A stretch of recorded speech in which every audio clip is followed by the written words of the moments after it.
ತಾಳಿಕೋಟೆ ಪಟ್ಟಣದಲ್ಲಿ 21ರಿಂದ ಇದೇ 23ರವರೆಗೆ ನಡೆಯಲಿರುವ ಸಾರ್ವಜನಿಕ ಕುರಾನ್ ಪ್ರವಚನ ಕಾರ್ಯಕ್ರಮದ ಯಶಸ್ವಿಗೆ ಸರ್ವ ಸಮಾಜದ ಬಾಂಧವರು ಸಹಕರಿಸಬೇಕೆಂದು ನಗರ ಅಧ್ಯಕ್ಷ ಮುಜಾಹಿದ್ ನಮಾಜ್ ಕಟ್ಟಿ ಹೇಳಿದರು. ಗುರುವಾರ ಕರೆದ ಪತ್ರಿಕಾಗೋಷ್ಠಿಯಲ್ಲಿ ಮಾತನಾಡಿದ ಅವರು, ಪವಿತ್ರ ಕುರಾನಿನ ಶಾಂತಿಯ ಸಂದೇಶವನ್ನು ಸರ್ವ ಸಮಾಜ ಬಾಂಧವರಿಗೆ ತಲುಪಿಸುವ ಉದ್ದೇಶದಿಂದ ಹಮ್ಮಿಕೊಂಡಿರುವ ಈ ಪ್ರವಚನ ಕಾರ್ಯಕ್ರಮದ ಎಲ್ಲ ಸಿದ್ಧತೆಗಳು ಮಾಡಿಕೊಂಡಿದ್ದು, ಸುಮಾರು 10,000 ಜನ ಸೇರುವ ನಿರೀಕ್ಷೆ ಇದೆ. ಈ ಐತಿಹಾಸಿಕ ಪ್ರವಚನ ಕಾರ್ಯಕ್ರಮ ಯಶಸ್ವಿಗೆ ಎಲ್ಲ ಸಹಕರಿಸಿ ಎಂದು ಕೇಳಿಕೊಂಡರು.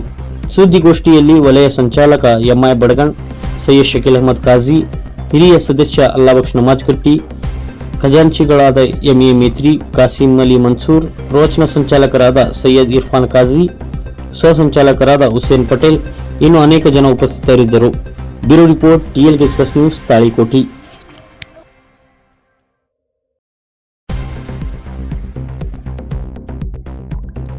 ಬಂಧುಗಳಿಗೂ ಕೂಡ ನಾನು ತುಂಬ ಸ್ವಾಗತವನ್ನು ಕೊಡ್ತಾ ಇದ್ದೇನೆ. ಆತ್ಮೀಯ ಸಹೋದರರೇ, ತಮ್ಮೆಲ್ಲರಿಗೂ ಗೊತ್ತಿರುವ ಹಾಗೆ 3 ದಿನಗಳ ಕಾಲ ನಗರದಲ್ಲಿ ಈ ಶರಣಮುಚ್ಚ ದೇವಸ್ಥಾನ ಮೈದಾನದಲ್ಲಿ ಬೃಹತ್ ಸಾರ್ವಜನಿಕ ಸೌಹಾರ್ದ ಕುರಾನ್ ಪ್ರವಚನ ಕಾರ್ಯಕ್ರಮ ನಡೀತಾ ಇದೆ. ಇದು ಪ್ರತಿನಿತ್ಯ ಸಾಯಂಕಾಲ 7ರಿಂದ 9 ಗಂಟೆಯವರೆಗೆ ಈ ಕಾರ್ಯಕ್ರಮ ನಡೀತಾ ಇದೆ. ಇದಕ್ಕೆ ಬೇಕಾಗಿರುವಂಥ ಎಲ್ಲ ಪೂರ್ವ ಸಿದ್ಧತಾ ಕ್ರಮಗಳು ಈಗಾಗಲೇ ನಗರದಲ್ಲಿ ಹಮ್ಮಿಕೊಂಡಿದ್ದೇವೆ. ನಾನು ತಮ್ಮ ಮುಂದೆ ಇನ್ನೊಂದು ಮಾತನ್ನು ಹೇಳ್ತಾ ಇದ್ದೇನೆ. ಅದು ಎಲ್ಲ ನಮ್ಮ ಸುತ್ತಮುತ್ತಲಿನ ಗ್ರಾಮಸ್ಥರಿಗೂ ಕೂಡ ಬಂದು ಇಲ್ಲಿ ಆಲಿಸಲಿಕ್ಕೆ ಮುಕ್ತವಾದಂಥ ಅವಕಾಶವಿದೆ. ನಾನು ಈ ಪತ್ರಿಕಾಗೋಷ್ಠಿಯ ಮೂಲಕ ನಾನು ವಿನಂತಿಸಿಕೊಳ್ಳುವುದೇನೆಂದರೆ, ವಿವಿಧ ಗ್ರಾಮದಿಂದ ಬರುವ ಎಲ್ಲ ಸಹೋದರ ಸಹೋದರಿಯರು ಕೂಡ ಈ ಕಾರ್ಯಕ್ರಮಕ್ಕೆ ಬಂದು ಈ ಕಾರ್ಯಕ್ರಮದ ಸದುಪಯೋಗವನ್ನು ಪಡೆದುಕೊಳ್ಳಬೇಕಾಗಿ ನಾನು ಈ ಪತ್ರಿಕಾಗೋಷ್ಠಿಯ ಮುಖಾಂತರ ವಿನಂತಿಯನ್ನು ಮಾಡಿಕೊಳ್ತಾ ಇದ್ದೇನೆ. ಅದೇ ರೀತಿಯಾಗಿ ಅಲ್ಲಿಂದ ದೂರಿಂದ ಬಂದವರಿಗೂ ಕೂಡ ಊಟದ ವ್ಯವಸ್ಥೆಯೂ ಕೂಡ ನಾವು ಇಲ್ಲಿ ಅಲ್ಪೋಪಹಾರದ ವ್ಯವಸ್ಥೆಯೂ ಕೂಡ ನಾವು ಮಾಡ್ತಾ ಇದ್ದೇವೆ, ಹೊರಗಿನಿಂದ ಬಂದ ಅತಿಥಿಗಳಿಗೆ ಮಾತ್ರ. ಸೊ ಪಾರ್ಕಿಂಗ್ನ ವ್ಯವಸ್ಥೆಯೂ ಕೂಡ ತುಂಬ ಒಳ್ಳೆಯ ರೀತಿಯಿಂದ ನಡೀತಾ ಇದೆ. ಈಗಾಗಲೇ ಗ್ರೌಂಡ್ ಎಲ್ಲ ಸುಸಜ್ಜಿತವಾದಂತಹ ಗ್ರೌಂಡ್ ನಿರ್ಮಾಣವಾಗ್ತಾ ಇದೆ. ಇಂದು ಸಾಯಂಕಾಲದವರೆಗೆ ಅಥವಾ ನಾಳೆ ಬೆಳಿಗ್ಗೆಯವರೆಗೆ ಗ್ರೌಂಡ್ ಹಾಗೂ ಎಲ್ಲ ಚೇರ್ಸ್ ಅರೇಂಜ್ಮೆಂಟ್ಸ್ ಎಲ್ಲ ಕ್ಲಿಯರ್ ಆಗುತ್ತೆ. ಅದೇ ರೀತಿಯಾಗಿ ನಗರದಲ್ಲಿರುವಂತಹ ಎಲ್ಲ ಸಹೋದರ ಸಹೋದರಿಯರಿಗೂ ಕೂಡ ನಾವು ಈ ಮೂಲಕ ವಿನಂತಿಸಿಕೊಳ್ಳುವುದೇನೆಂದರೆ, ಈ ಒಂದು ಕಾರ್ಯಕ್ರಮದಲ್ಲಿ ಎಲ್ಲ ಸಮಾಜದ ಮುಖಂಡರಿಗೂ ನಾವು ಕರೀತಾ ಇದ್ದೇವೆ ಮತ್ತು ಎಲ್ಲ ಜನಾಂಗದ, ಎಲ್ಲ ಸಮುದಾಯದ, ಸರ್ವ ಜನಾಂಗದ ಶಾಂತಿಯ ತೋಟ ನಿರ್ಮಿಸಲಿಕ್ಕಾಗಿ ನಾವು ಪ್ರಯತ್ನ ಮಾಡ್ತಾ ಇದ್ದೇವೆ. ಅದಕ್ಕೋಸ್ಕರ ತಮ್ಮಲ್ಲಿ ವಿನಂತಿಸುವುದೇನೆಂದರೆ, ತಾವೆಲ್ಲರೂ ಕೂಡ ಸಹೋದರ ಸಹೋದರಿಯರು ಈ ಕಾರ್ಯಕ್ರಮಕ್ಕೆ ಆಗಮಿಸಿ ಈ ಕಾರ್ಯಕ್ರಮವನ್ನು ಯಶಸ್ವಿಗೊಳಿಸಬೇಕಾಗಿ ನಾನು ಈ ಪತ್ರಿಕಾಗೋಷ್ಠಿಯ ಮುಖಾಂತರ ಕೇಳ್ಕೊಳ್ತಾ ಇದ್ದೇನೆ. ಪ್ರತಿದಿನ ನಾಳೆ ಈಗ ಕಾರ್ಯಕ್ರಮದ ಉದ್ಘಾಟನಾ ಕಾರ್ಯಕ್ರಮ. ಈ ಉದ್ಘಾಟನೆ ಕಾರ್ಯಕ್ರಮದಲ್ಲಿ ಸನ್ಮಾನ್ಯ ಶ್ರೀ ಸಚಿವರಾಗಿರುವಂತಹ ಸಕ್ಕರೆ ಜವಳಿ ಮತ್ತು ಕೃಷಿ ಮಾರುಕಟ್ಟೆ ಸಚಿವರಾಗಿರುವಂತಹ ಸನ್ಮಾನ್ಯ ಶ್ರೀ ಶಿವಾನಂದ ಪಾಟೀಲರು ಈ ಕಾರ್ಯಕ್ರಮದ ಉದ್ಘಾಟಕರಾಗಿ ಆಗಮಿಸ್ತಾ ಇದ್ದಾರೆ.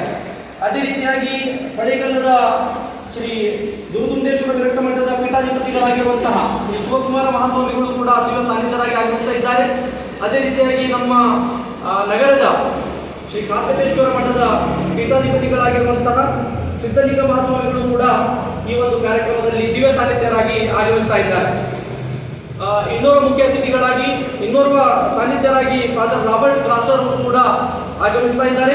ಸೈಯದ್ ಶಕೀಲ್ ಅಹಮದ್ ಹಾಜಿರ್ ಅವರು ಕೂಡ ಸಾನ್ನಿಧ್ಯ ಸ್ಥಾನವನ್ನು ಅಲಂಕರಿಸಲಿದ್ದಾರೆ.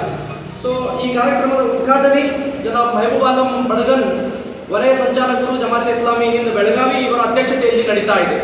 ನಾನು ಎಲ್ಲರಿಗೂ ಕೂಡ ಮೊದಲೊಮ್ಮೆ ಇದೇ ಒಂದು ವಿನಂತಿ ಮಾಡಿಕೊಳ್ಳುವುದು ಏನೆಂದರೆ, ಸರ್ವ ಜನಾಂಗದ ಶಾಂತಿಯ ತೋಟ ನಮ್ಮ ತಾಳಿಕೋಟೆಯ ಶ್ರೀ ಶರಣಮುಚ್ಚ ದೇವಸ್ಥಾನ ಮೈದಾನದಲ್ಲಿ ಒಂದು ಉದಾಹರಣೆಯ ಒಂದು ಕಾರ್ಯಕ್ರಮ ನಡೀತಾ ಇದೆ.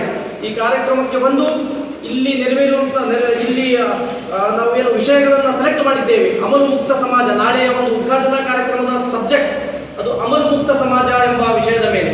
ಇದಕ್ಕೆ ಮುಖ್ಯ ಪ್ರವಚನಕಾರರಾಗಿ ತಮ್ಮೆಲ್ಲರಿಗೂ ಗೊತ್ತಿರುವ ಹಾಗೆ ಮೊಹಮ್ಮದ್ ಕುಯಿ ಅವರು, ರಾಜ್ಯ ಜಮಾತ್ ಇಸ್ಲಾಮಿ ಹಿಂದಿನ ಸಂಚಾಲಕರು ಆಗಿರುವಂತಹ, ರಾಜ್ಯ ಉಪಸಂಚಾಲಕರಾಗಿರುವಂತಹ ಹಾಗೂ ಶಾಂತಿ ಪ್ರಕಾಶನ ವ್ಯವಸ್ಥಾಪಕರಾಗಿರುವಂತಹ, ಮಂಗಳೂರಿನ ಖ್ಯಾತ ವಾಗ್ಮಿಗಳು ಆಗಿರುವಂತಹ ಜನಾಬ್ ರಾಮ್ ಹುಸೇನ್ ಕನ್ಗಲ್ ಅವರು ಈ ಪ್ರವಚನವನ್ನು ನೀಡಲಿದ್ದಾರೆ.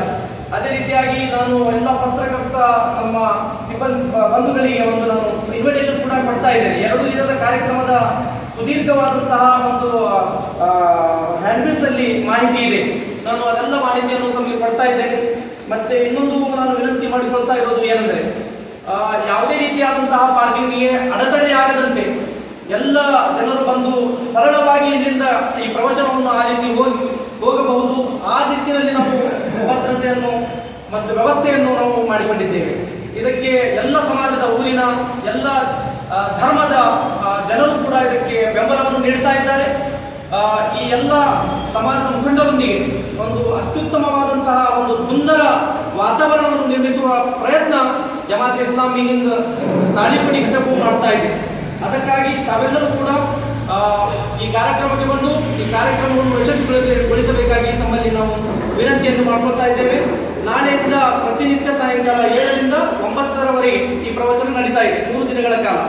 ಸೊ ಮೊದಲನೇದಾಗಿ ಹೇಳಿದಾಗೆ ಅಮಲು ಮುಕ್ತ ಸಮಾಜ ಮತ್ತು ಯುವಜನತೆ ಈ ಮೊದಲನೇ ದಿನದ ಒಂದು ವಿಷಯ, 2ನೇ ದಿನದ ವಿಷಯ ಸುಭದ್ರ ಕುಟುಂಬ ಸದೃಢ ಸಮಾಜ, ಮತ್ತು ಕೊನೆಯ ಸಮಾರೋಪ ಸಮಾರಂಭ ಶ್ರೀ ಯಶಸ್ವಿ ಜೀವನ ಎಂಬ ವಿಷಯದೊಂದಿಗೆ ಈ ಕಾರ್ಯಕ್ರಮದ ಸಮಾರೋಪ ಕಾರ್ಯಕ್ರಮ ನಡೀತಾ ಇದೆ. ಸೊ ನಾನು ಇದೇ ಒಂದು ಪತ್ರಿಕಾಗೋಷ್ಠಿಯ ಮುಖಾಂತರ ತಮ್ಮಲ್ಲಿ ಕೇಳಿಕೊಳ್ತಾ ಇರೋದು, ತಾವೆಲ್ಲರೂ ಕೂಡ ಬಂದು ಈ ಕಾರ್ಯಕ್ರಮವನ್ನು ಯಶಸ್ವಿಗೊಳಿಸಬೇಕಾಗಿ ತಮ್ಮಲ್ಲಿ ಕೇಳ್ಕೊಳ್ತಾ ಇದ್ದೇನೆ. ಏಕೆಂದರೆ ಬೆಂಗಳೂರಲ್ಲಿ ಬಹಳಷ್ಟು ಕಾರ್ಯಕ್ರಮಗಳಿದ್ದಾವೆ, ಆದರೂ ಕೂಡ ಅದನ್ನೆಲ್ಲ ತ್ಯಜಿಸಿ ನಾವು ಈ ಕಾರ್ಯಕ್ರಮದಲ್ಲಿ ಇರ್ತೇವೆ ಅಂತ ಹೇಳಿ ವಾಗ್ದಾನವನ್ನು ಮಾಡ್ತಾ ಇದ್ದಾರೆ ಎಲ್ಲ ನಮ್ಮ ಅತಿಥಿಗಳು.